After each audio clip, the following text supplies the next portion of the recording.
Un fuerte abrazo a todos los que están conectados en este momento. Espero que se encuentren muy bien en el lugar que estén escuchando este devocional. De niño, y posiblemente usted también, habrá escuchado la historia de Jonás. Sabemos que fue un profeta de Dios que recibió una dirección, no lo obedeció.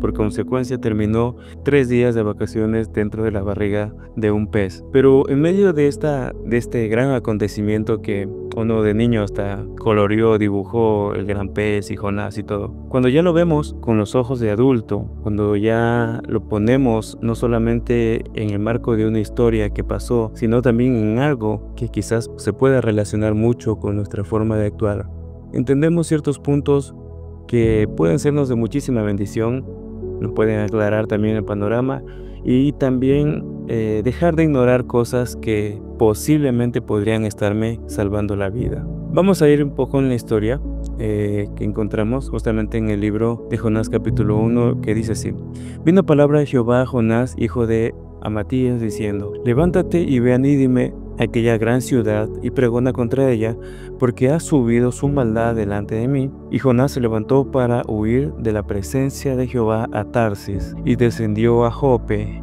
y halló una nave que partía para Tarsis, y pagando su pasaje entró en ella para irse con ellos a Tarsis, lejos de la presencia de Jehová. Hay otro texto bíblico que menciona: ¿de dónde a dónde huiré de tu presencia? Si subo o si bajo. Bueno, es un texto muy hermoso, pero que finalmente concluye diciendo de que no hay lugar a donde yo me pueda ocultar de los ojos de mi Padre. Sabe que hay que entender que el Señor nos ama, entonces sus planes realmente son de bendición para nosotros. Hay cosas que pueden desafiar nuestra forma de creer, directamente va a desafiar en donde tenemos nuestro tesoro para transformarnos para bien. Entonces, en esta historia, en la historia de Jonás, nos podemos dar cuenta que usted y yo podemos encontrarnos de forma bastante mala, huyendo de la presencia de Dios. En el versículo 4 sigue diciendo esto, dice: Pero Jehová hizo levantar un gran viento en el mar,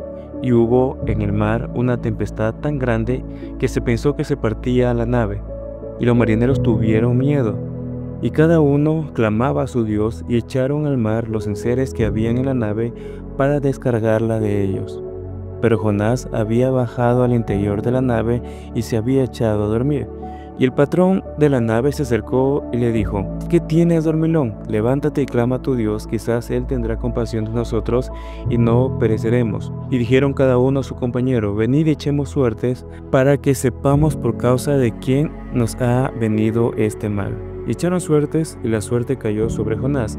Entonces le dijeron ellos: Decláranos ahora, ¿por qué nos ha venido este mal? ¿Qué oficio tienes y de dónde vienes? ¿Cuál es tu tierra y de qué pueblo eres? Y él les respondió: Soy hebreo y temo a Jehová, Dios de los cielos, que hizo el mar y la tierra. Y aquellos hombres temieron sobremanera y dijeron: ¿Por qué has hecho esto? Porque ellos sabían que huía de la presencia de Jehová, pues él se los había declarado. Estos marineros, yo creo que hicieron las preguntas correctas que tenemos que plantearnos cuando estamos en esta situación.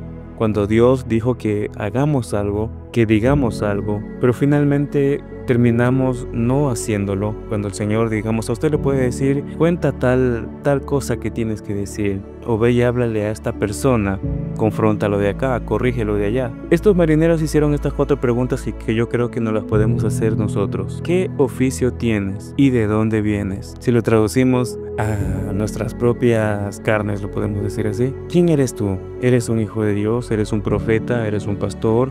¿Eres un ministro? ¿Eres un siervo? ¿Eres un discípulo? ¿Eres un cristiano? ¿Una persona que debería reflejar a Cristo? ¿De dónde vienes? O sea, ¿a qué lugar nosotros pertenecemos? La siguiente pregunta es: ¿cuál es tu tierra y de qué pueblo eres? Sabe que cuando nosotros estamos huyendo a la responsabilidad, a la asignación que Dios tiene para nosotros, no solamente somos nosotros que estamos evadiendo una responsabilidad, sino que también estamos evitando que muchas personas terminen de ser salvadas, liberadas, sanadas, transformadas por el poder de Dios. Y muchas familias están por recibir un milagro, pero más allá de la guerra que puede levantar a Satanás y todos sus demonios para que ese tipo de cosas no pasen, también estamos muchas veces limitando la gloria de Dios o retrasando sus planes hacia ciertas personas que desesperadamente necesitan salvación. Entonces esta pregunta dice: ¿cuál es tu tierra y de qué pueblo eres? ¿Somos acaso nosotros el pueblo de Dios que va a transformar esta tierra? O como dice la palabra, que la tierra misma clama por la manifestación de los hijos de Dios. Entonces, si yo tengo una responsabilidad, si la tierra está clamando, si en mi boca está la palabra de Dios que puede liberar a una persona, entonces ahí ya podemos ir dimensionando la responsabilidad y las cosas que podríamos estar provocando ignorando el llamado de Dios. El llamado de Dios no es algo que ha sido creado o que Dios lo concibió para estorbarnos, para molestarnos, para frustrar los superplanes que podríamos tener, o solamente para que, no sé, suframos de alguna forma, sino que los planes de Dios finalmente terminan siendo buenos. Por ejemplo, leemos en el libro de Jeremías 29:11 que dice: porque yo sé muy bien los planes que tengo para ustedes, afirma el Señor, planes de bienestar y no de calamidad, a fin de darles un futuro y una esperanza. O sea que el llamado, que los planes, que la dirección que Dios tiene para su vida, finalmente son de bienestar y provocan esperanza, provocan un futuro brillante y bueno. O sea que simplemente tenemos que tener fe y confiar en el Señor. Dice así en esto que leíamos de Jeremías: afirma el Señor. Cuando sabemos que Dios no miente, cuando sabemos que nuestro Padre no se va a hallar nunca en él falsedad, tenemos que tener siempre la fiel certeza y la fe segura que entonces todo lo que ha preparado para mi vida es bueno. Quizás en este momento, si estamos pasando por un proceso complicado, cuando Dios nos pide que entreguemos algo, va a desafiar a nuestro corazón, pero finalmente es algo bueno. Sabremos que el final de la historia siempre será bueno para los hijos de Dios. Siempre será bueno, siempre será de bendición, siempre será de crecimiento. Y cuando Dios pide algo, como lo decía también en el mensaje reciente de la profeta Martita, decía: cuando Dios nos pide algo es para darnos algo mejor, algo mayor. Es como cuando uno pasa por un examen, pasa por una prueba. El examen no es para hacernos quedar de curso o que quedemos ahí varados en un lugar de estancamiento. No, el examen es para promovernos y asentar algo que ya hemos aprendido. Entonces hay que entender que tenemos una responsabilidad, que pertenecemos a un pueblo de bendición, ¿ya? Estábamos, y volvemos otra vez a Jonás, estábamos en el capítulo 1, versículo 9.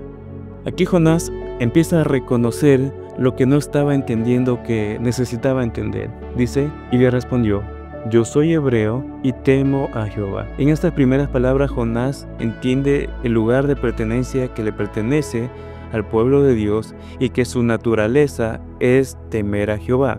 Temer a Jehová es el principio de sabiduría, y tener sabiduría es tomar buenas decisiones, guiarse por el corazón de Dios, guiarse por la palabra de Dios.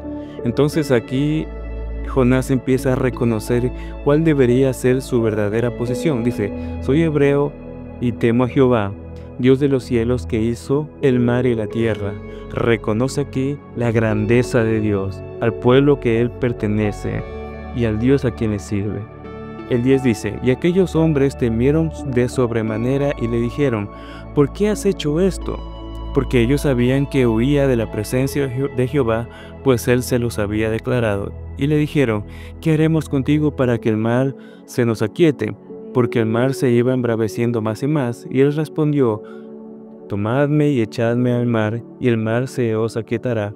Porque yo sé que por mi causa ha venido esta gran tempestad sobre vosotros.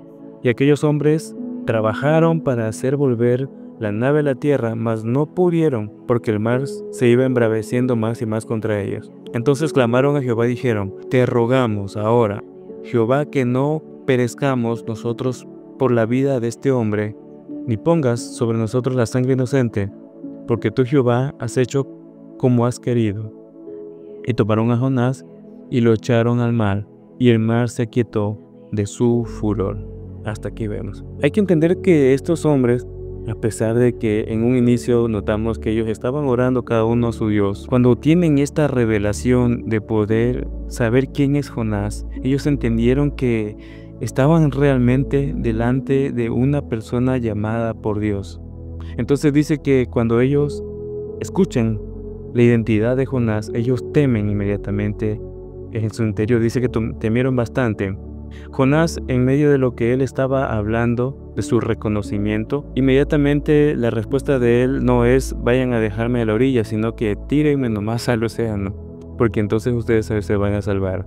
Y ellos, como tenían el temor de Dios en ese momento, ellos buscaron la forma, dice que ellos trabajaron para mover la nave hacia la orilla, pero no pudieron porque el océano se iba embraveciendo más y más.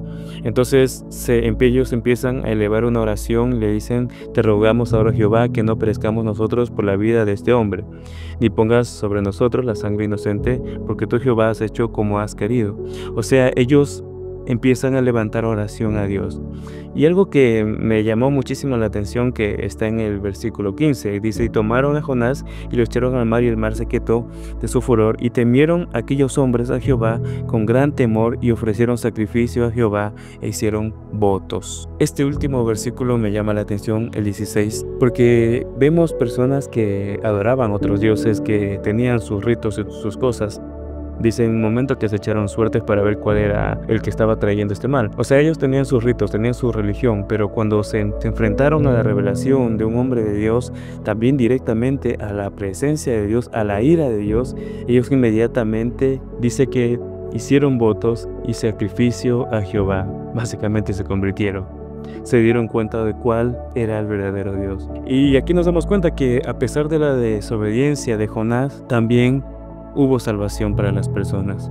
Dios transformó esta situación muy calamitosa, muy difícil, en una puerta de salvación. La verdad que Dios es bueno, nuestro Padre es bueno, y como leíamos en Jeremías, nos ha preparado para un futuro y una esperanza, o sea, para cosas buenas. Entonces, no tengamos temor, no tengamos reservas de entregarnos a aquel Padre que nos ama. Yo creo que muchas veces pueden ser difíciles algunas cosas, pero simplemente es difícil porque no estamos acostumbrados a entregar a veces esas cosas pesadas que por demasiado tiempo hemos cargado. Seamos como la palabra dice, mi yugo es fácil, ligera es mi carga. Vayamos, descarguémonos delante de Dios y seamos valientes y esforzados, porque solo de valientes se habla la historia. Nos vemos en una próxima oportunidad.